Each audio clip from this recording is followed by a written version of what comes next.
Wherever you go, whatever you do, throw a little at it. Omax, Vest and Briefs.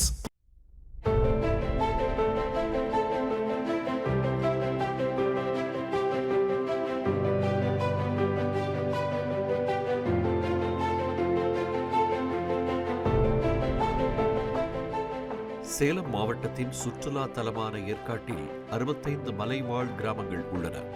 அவற்றில் ஏற்காடு பிரதான பகுதியிலிருந்து சுமார் 7 kilometre பள்ளத்தாக்கில் அமைந்துள்ள கிராமம்தான் குண்டூர்.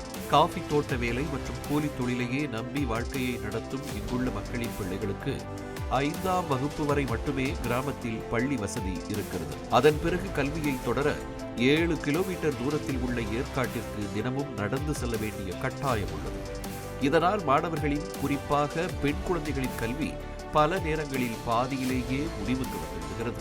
இப்படிப்பட்ட சூழலில்தான் ஏழுமலை மணிமேகலை தம்பதியின் மகளான நிவேதா அனைத்து தடைகளையும் தாண்டி தனது கல்வி பயணத்தை தொடர்ந்தார். நீட் தேர்வு அறிமுகமான பிறகு ஏற்காடு மலைவாழ் கிராமங்களில் இருந்து இதுவரை யாரும் தேர்ச்சி பெறாத நிலையில் 245 மதிப்பெண்கள் பெற்று நீட் தேர்வில் வெற்றி பெற்று அந்த மலை கிராமத்தின் வரலாற்றில் புதிய சாதனையை பதிவு செய்திருக்கிறார். எங்கள் வீட்டு நிலைமையே ரொம்ப கஷ்டமாக தான் இருக்குது. 6th-லேருந்து 12th வரைக்கும் படிச்சுட்டு நீட் படித்து 245 மார்க்ஸ் ஸ்கோர் பண்ணியிருக்கேன். இதுக்கப்புறம் காலேஜ் கிடைச்சாலும் ஃபினான்ஷியல் சப்போர்ட் எங்களுக்கு எதுவுமே இல்லை. சிஎம் அண்ணா, நீங்கள் உங்களால் மட்டும்தான் முடியும். இவ்வளோ தூரம் ட்ராவல் பண்ணி எங்கள் அப்பா அம்மா உதவியால், எங்கள் ஊர் மக்களால் இவ்வளோ தூரம் நான் வந்திருக்கேன். இதுக்கப்புறம் என்ன பண்ண போகிறதுன்னு தெரியல. சிஎம் அண்ணா, நீங்கள் உங்களால் மட்டும்தான் முடியும். காலேஜ் கிடைச்சாலும் ஃபினான்ஷியல் சப்போர்ட் எங்களுக்கு எதுவுமே கிடைக்காது. நீங்கள் தான் பார்த்து இது பண்ணணும்.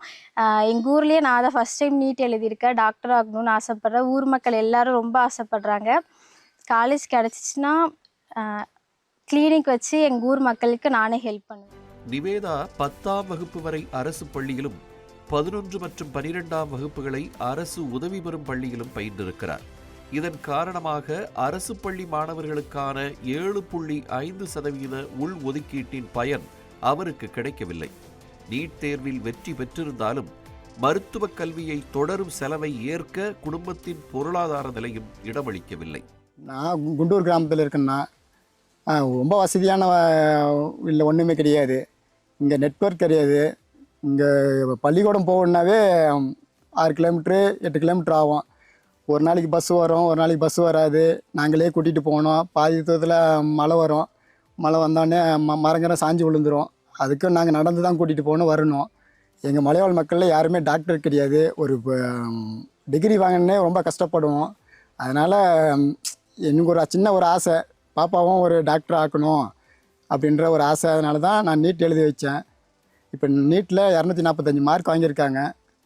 அதனால தான் கவர்மெண்ட் காலேஜ் எதிர்பார்த்து கிடச்சிருச்சுன்னா எங்களுக்கு ஃபினான்ஸ் மூலிமா எங்களுக்கு உதவி தேவைப்படுது.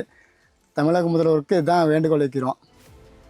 கூலி தொழிலாளர்களான தங்களால் மகளின் மருத்துவ படிப்பிற்கான செலவுகளை ஏற்க முடியாததால் அரசு உதவிக்கரம் நீட்டி தமது மலைவாழ் பழங்குடியின மகளின் கனவை நனவாக்க வேண்டுமென்று அவரது தாயார் உருக்கமாக வேண்டுகோள் விடுத்திருக்கிறார். எங்கள் பொண்ணு டாக்டர் ஆகணும்னு நாங்கள் ஆசைப்படுறதுன்னா, எங்கள் ஊரில் ஹாஸ்பிட்டல் வசதி, ஸ்கூல் வசதி எதுவுமே இல்லை. இங்கே எங்கே போகணுன்னா ஏற்காடுன்னு இருக்கிறான். ஏற்காடு போனால் தான் இங்கேருந்து, அதுக்கு பஸ்ஸு கிடைக்காது. காய்ச்சல், தலைவலி, வயிற்று வலி எது கிடைச்சா எதுக்குமே நாங்கள் தூரமாக போய் தான் பார்க்க வேண்டியதாக இருக்குது. அதனால் எங்கள் பொண்ணு டாக்டராக இருந்தால் இங்கே எங்கள் ஊர் கிராமத்துக்கு பிள்ளை எல்லாத்துக்குமே யூஸாக இருக்குன்றதுக்காக தான் நாங்கள் படிக்க வச்சுருக்கோம். ஆனால் படிப்புக்கான ஒரு வசதியும் எங்ககிட்ட இல்லை. போதுமான வசதியெல்லாம் இல்லை. குடும்பத்தை ரன் பண்ணுறதுக்கே எங்களால் முடியல. ஏதோ முதலமைச்சர் அண்ணா, ஏதோ விஜய் அண்ணா ஏதாவது உதவி செஞ்சாருன்னா எங்கள் பொண்ணை நாங்கள் நல்லபடியாக படிக்க வைப்போம். ஒரு நல்ல டாக்டர் ஆகும் நம்பிக்கையில் இருக்கிறோம்.